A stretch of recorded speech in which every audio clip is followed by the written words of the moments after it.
அன்னைக்கு ஒரு நாள் ஒரு டியூக் 250 ஜென் 3 நம்ம கடைக்கு டிராக்டர் போடணும்னு வந்துச்சு.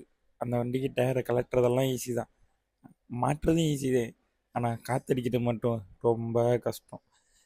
இந்த டிராக்டரை மாட்டுறதுக்கு எனக்கு தெரிஞ்சு 2 3 மெத்தட் இருக்குது. அது என்னென்ன மெத்தட்னா, ஒன்று நார்மலாக டயரை மாட்டி கிரீஸ் அப்ளை பண்ணி விட்டு காற்றடிக்கிறது. இன்னொன்று பெரிய ஏர் டேங்க் வச்சுருப்பாங்க, அதுலேருந்து டைரெக்டாக அடிக்கிறது.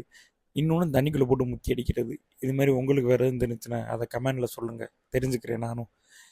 இந்த டியூக் 250 ஜென் 3க்கு டிராக்டர் போட்டதுக்கப்புறம் அவ்வளோ சூப்பராக இருக்கும் இருக்கும். ஆனால் அந்த வண்டிக்கு டிராக்டர் போடுறதுக்குள்ளே போதும் போதும்னு ஆயிரும். இதுவே யமஹாவாக இருந்துச்சுன்னா எம்டிஓ R15 இந்த வண்டி ரெண்டு வண்டியில் இருந்து எந்த வண்டினாலும் 200 சைஸ் வரைக்கும் அவ்வளோ ஈஸியாக டயர் மாட்ட முடியுது. ஆனால் பஜாஜ் கேடிஎம் இது ரெண்டுக்கும் மாட்டவே முடியல. ஒரு வண்டிக்கு டயர் மாட்டுறதுக்கு காரை எடுத்துகிட்டு போய் டயரை மாட்டிட்டு கொண்டு வந்தேன்.